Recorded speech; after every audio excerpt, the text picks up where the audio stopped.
पे कोनो जरूरत है हमारे सबके के मुआवजा मिली या न मिली, का हुई कुछ हुई, सवेर रहियो गांव की उजर जी हो, उससे कोई मतलब नहीं है। 1000 रुपया में यहाँ जो है तो खरीदा जाता है और 300 रुपया किलो आपन दिया था और 1000 रुपया हम लोग बेचे थे भैया। बड़े बड़े आदमी उनका खरीदा जाता है, हम लोग जाते हैं तो ऐसे ही भाग आते हैं, अरे आपका धान बिकेगा नहीं।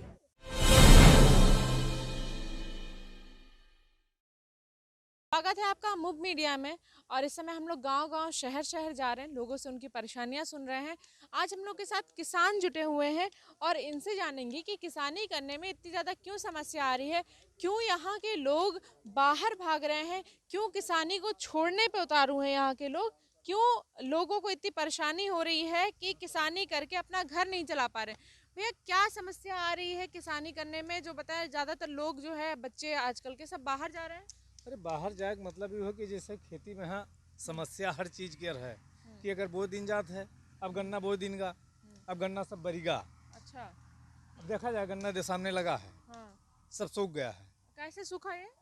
अब ये रोग लग गया। अच्छा, रोग लग गया पूरा। हाँ, अभी सब सूख गया, पानी वानी बरसात भी ज़्यादा हो गए, अब सूख गया। अब जैसे यहाँ दिक्कत है हर चीज़ की, हर आदमी परेशान है।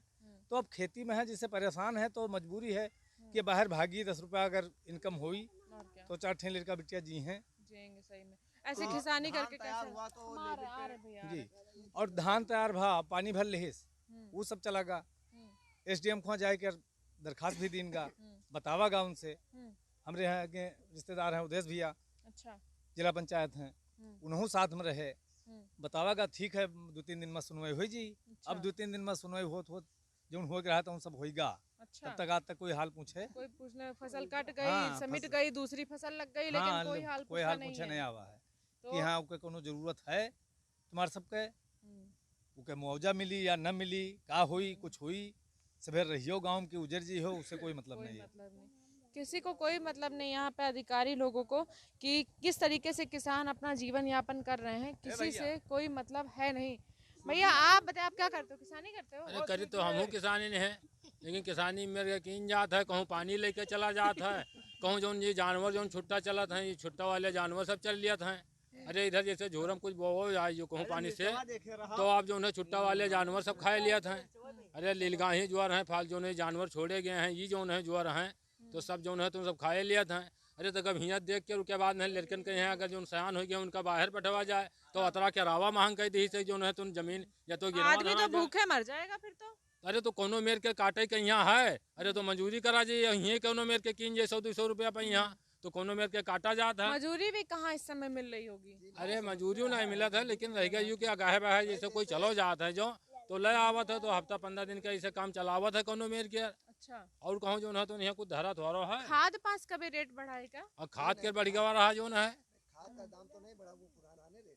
अच्छा, खाद कितने में है? 1200 के खाद मिला थे सही पे यहाँ। 12। धान आप लोग से जो खरीदा जाता है वो किस रेट में खरीदा जाता है? अरे 1000 रुपया में यहाँ जो है तो खरीदा जाता है और 300 रुपया किलो आपन दिया था और 1000 रुपया हम लोग बेचे थे भैया। अच्छा, मतलब उनका तो उनका हो गया 3000 रुपया कुंटल। हाँ, और आपका हो गया 1000 अरे 30,000 रुपया कुंटल उनके बना। 30,000 रुपया कुंटल हो गया। हाँ, और हमारे सबका जब यहाँ के यहाँ हो तो 1000 रुपया कुंटल। 1000 रुपया कुंटल? हाँ, 1000 रुपया कुंटल बेचा जाए। अरे बाप रे। अरे तो 1000 इसे रुपया में यहाँ धान बेच के दिया कुंटल तक, कुंटल खादो तो नहीं मिल सका था। सही में तो अरे 50 किलो नहीं मिला तो था। इनको अगर हिसाब लगाया जाए तो इनको माइनस में ले जाके इनसे धान खरीदा जाता है, लेकिन जब इन लोगों की खरीदने की बारी आती है तो वो धान बहुत ज़्यादा महंगा मिलता है, जो कि पूरी लागत ही नहीं निकलती है। इन लोगों की जो इस समय खेती कर रहे हैं उसमें लागत ही नहीं निकल पाती कि ये भाई क्या खाएं क्या बेचें। आप बताइए भैया कि जो लोग इस समय खेती की तरफ अब कम रुचि ले रहे हैं, ज़्यादातर अब लोग सोच रहे हैं भैया खेती हटा के अब शहर की ओर बढ़े, क्या लगता है क्यों ऐसा कर अरे रहे हैं? क्यों नहीं शहर की तरफ बढ़ेंगे भाई, यहाँ धान पैदा करते हैं जो 4000 रुपया बीघा लागत लगती है, उसके बाद में 4 कुंटल धान पैदा होता है, तो 4000 की बिकाई लो तो मजूरी कह के या उकर या किसी से लेकर के आए उतने में समझ दिया।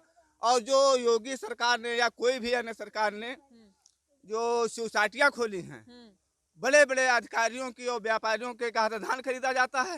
हाँ, जो मार्केट खुली हुई है, जो मार्केट खुली है, मंडी सोसाइटी जिसको खुली, कहते हाँ, हैं समित, अच्छा। तो वहाँ बड़े बड़े आदमी उनका खरीदा जाता है, हम लोग जाते हैं तो ऐसे ही भाग आते हैं, अरे आपका धान बिकेगा नहीं। क्यों नहीं बिकेगा, क्या है नहीं अब बोलते? वो सरकार जाने भाई, वो अच्छा। क्योंकि नेता नगरी करते हैं, हम्म। पैदा हम कर दें और नेता नगरी में तो उन दें। लोगों को ज्यादा पैसे में खरीदना होता है, कम पैसे में? नहीं, वो लोग तो कम पैसे में ले जाते हैं, लेकिन अच्छा, आपसे कम में ले जाते हैं, अपना हाँ, वहां जाके फिर ज्यादा में बेच देते हैं। ज्यादा में बेचते हैं वो। तो आप लोग से लगभग कितने में ले जाते होंगे? हमारे से लमसम में 1,000 रुपये, 1100 अच्छा धान हुआ तो 1100 में ले गए। अच्छा। हाँ, अपना वहाँ सोसाइटी में जा करके बेच दिया, तो वहाँ दूना दाम पे 2000 पैसे में बेचा। अरे मतलब जस्ट डबल करके बेचते हैं, और उसके बाद जब जो लोग खाते हैं वो लोग खरीदते तो और ज्यादा महंगा हो और गया। ज्यादा महंगा जाता है। तो मतलब एक तरीके से अगर आप लोग धान छोड़िए, चावल की बात करते हैं, मान लो 20 रुपए का बेच रहे हैं एक चावल, है ना? तो जनता तक वो जब वो पहुंचेगा तो 50, 60, 70 हो जाएगा तब तो। जी जी जी। तो इसी तरीके से धान लगातार लोग बढ़ रहे हैं और गरीब लोग गरीब हो रहे हैं, गरीब लोग गरीब ही रह रहे हैं और अमीर लोग अमीर ही हो रहे हैं। अमीर और ज्यादा हो रहे हैं। हाँ, तो जी। देखिए इस तरीके से जनता जो है वो परेशान है। आपसे भी बात हुई थी ना कि नहीं, आप बताइए हमको कि जो खेती करते हैं तो उसमें क्या लाभ हो रहा है, क्या नुकसान हो रहा है? लाभ तो खेती से कोई नहीं है सर, हम्म। इसलिए क्योंकि हम लोग जितनी लागत लग रही है वो लागत निकल नहीं रही है। अब खेती करना तो यही हम मुनासिब नहीं समझ रहे हैं, क्योंकि अब खेती है अपने पास तो उसको कहाँ छोड़ दें। और क्या? और रहेगा ये बात कि जैसे गन्ना की हर साल बुआई होती है, गवर्नमेंट उसको हर साल रिजेक्ट कर देती है। क्यों रिजेक्ट करती है? क्योंकि कहते हैं कि ये गन्ना तो अब इसमें रिकवरी नहीं आ रही है। अच्छा। गन्ना वो अपनी देते हैं, जब हम लोग उसको बोते हैं तो यहाँ रोग लग जाता है।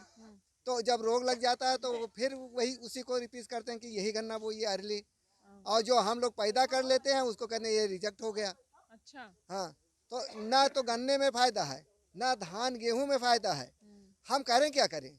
सही बात है। और खेत अगर पड़े हुए हैं तो आदमी क्या करे, खेती करेगा ही। हाँ, और बाल बच्चे हैं तो उनको किसी तरीके से तो उनका जीवन यापन करना ही है। और मजदूरी में तो इतना पैसा ही नहीं मिलता है जी कि नहीं, 7-8 लोग का क्यों? परिवार चला तो सके। अब एक आदमी करैया है तो 200 रुपये मिलेगा ही, तो 8 लोग का परिवार कैसे जीवित रहेगा। और क्या, कम से कम एक परिवार में एक दिन में कम से कम 400-500 रुपए तो खर्चा बिल्कुल आता है, क्योंकि ये महंगाई है कि हाँ दाल 100 रुपये किलो है, सब्जी मतलब 20 रुपये किलो आलू है, 40 रुपये किलो टमाटर है, 40 रुपये किलो प्याज है, तो हैं? 60-80 रुपए। जी, तो इस तरीके से नहीं हम लोग खरीद कर साग सब्जी भी नहीं खा सकते। अब बताइए, किसान ही बोल रहा है कि हम साग सब्जी नहीं खा सकते, तो इससे ज़्यादा शर्म की बात क्या होगी कि किसान प्रधान देश में रह रहे हैं और यहाँ पे लोग अनाज को और सब्जी को तरस रहे हैं। आप बताइए दादा, आप भी खेती करते हो? हाँ, खेती नहीं करी थे। तो कैसा मुनाफा हो रहा है, नहीं हो रहा है? मुनाफा तो कुछ नहीं हुआ था, अपन जो लगाए तो लगा हुआ नहीं ऊँचा था। हाँ। हाँ, तो कैसे घर बार चल रहा है? अरे कोई में काम चल थे। आ जाओ, यहाँ हो जाता है। क्या बोल रहे हो? आइए तो आइए इधर आइए। क्या बोल रहे हो, क्या बोल रहे थे आप? अरे, जीवन यापन करने के लिए नमक खाया जाता है, नमक भात खा लिया, नमक रोटी खा लिया, नहीं नमक भी नहीं मिला तो सूखा ही खा लिया। किसी तरह पेट भरना है और नहीं जीवन जीना है तो हाँ, करना है। जीवन जीना है तो कुछ भी नहीं। तो करना पड़। तो ये सब पहले नहीं था, पहले सब बढ़िया चल रहा था क्या? पहले बढ़िया चल रहा था, ठीक ठाक कुछ चल रहा था, लेकिन जब से ये सांड भैंसा छूट गए तब से हमका सबका सत्यानाश के दिन। उधर एक महीनवर नहर एक चल गया है, नहर तो बर्बाद कर दिया। हाँ, नहर तो बहुत आंसू परेशान। अब की बार तो खेत ही बोने ही न मिली हैं, अब की बार नहीं मिला। नहीं मिला, गेहूं नहीं मिला। पानी में अभी धान काट करके ऊंचिया करके लगा के आए हैं कि हाँ किसी तरीके से वहाँ सब सड़ गया है तो उसका निकाल लिया जाए, क्योंकि 1 कुंटल 1.5 कुंटल बीघा धान होगा। और धान कम से कम 5 कुंटल बीघा होना चाहिए। अच्छा, 1-1.5 कुंटल? 1 कुंटल 1.5 कुंटल सब सड़ा हुआ धान ऐसे पड़ा है, उसको किसी तरीके से पानी में बता रहे हैं कि अभी हम ऊंचिया करके लगा के आए हैं। अच्छा। हाँ, अभी थ्रेसर ले जाएंगे। अब बताओ 1200 रुपये घंटा हम उसको कटाई देंगे और उसमें धान निकलेगा 1 कुंटल और 1.5 कुंटल। क्या फायदा इससे? और वो अब करें क्या? और क्या? जो हमारे पास खेती है तो जी हम उसको खेती नहीं करेंगे तो कहाँ चले जाएं हम लोग। सही कह रहे हैं। तो देखिए, किसानों के लिए इस तरीके से समस्या आ रही है, लगातार महंगाई इतनी ज़्यादा बढ़ रही है और ऊपर से जो नहर है वो परेशान कर रही है, जो मवेशी हैं वो परेशान कर रहे हैं। तो किसान कहीं ना कहीं बहुत ज़्यादा परेशान है। अब उसके पास सिर्फ एक ही चारा बचा है कि वो शहर की तरफ बढ़े, लेकिन शहर में भी इस समय रोज़गार की इतनी ज़्यादा समस्या है कि जो शहर में रह रहे हैं उन्हीं का घर चलाना मुश्किल है। तो यहाँ पे अभी गांव के लोग भी अगर शहर जाएंगे, सबसे पहली बात, अगर ये लोग शहर पहुँचे लगातार जा ही रहे हैं। बहुत सारी संख्या कम हो गई गांव में लोगों की, किसानी लोग कम करने लगे। और अगर ये शहर पहुंचे तो फिर वहाँ पे यहाँ पे किसानी कौन करेगा? किसानी अगर नहीं होगी तो भाई देश का पेट कौन पालेगा? देश ही नहीं, हमारा जो अनाज है वो विदेशों में भी जाता है, उन सब का क्या होगा जब फसल ही इन लोगों की खराब हुई जा रही है और उसका मुआवजा किसी भी तरीके से सरकार जो इन लोगों को नहीं दे रही है। तो अगर ऐसे ही किसान ध्वस्त रहेगा, किसान प्रधान देश है हमारा और किसान ही इसमें परेशान है, किसान के पास ही खाने के लिए अनाज नहीं है, सब्जी नहीं है, तो ये इससे ज़्यादा शर्म की बात कोई हो ही नहीं सकती है हमारे देश में। तो सरकार को किसानों की तरफ भी थोड़ी सी नरमाहट दिखानी चाहिए, इनकी तरफ भी थोड़ी नज़र करनी चाहिए, ताकि जो ये लोग परेशान हैं, जो जिनसे हमारा देश का पेट भर रहा है, वही लोग परेशान हैं, इनका भी पेट भरा जाए ताकि ये लोग मेहनत करके हम लोगों का पेट भर सके। तो इस चीज़ पे सरकार को खासा ध्यान देनी चाहिए। बाकी सारी चीज़ों को छोड़ के अपने देश में जो किसान हैं उनकी थोड़ी सी सुरक्षा करनी चाहिए, उन पे थोड़ा ध्यान देना चाहिए ताकि हमारा देश दिन प्रतिदिन तरक्की कर सके। कैमरामैन शिवम के साथ शोभिनी Verma, Kaiserganj. Never miss an update.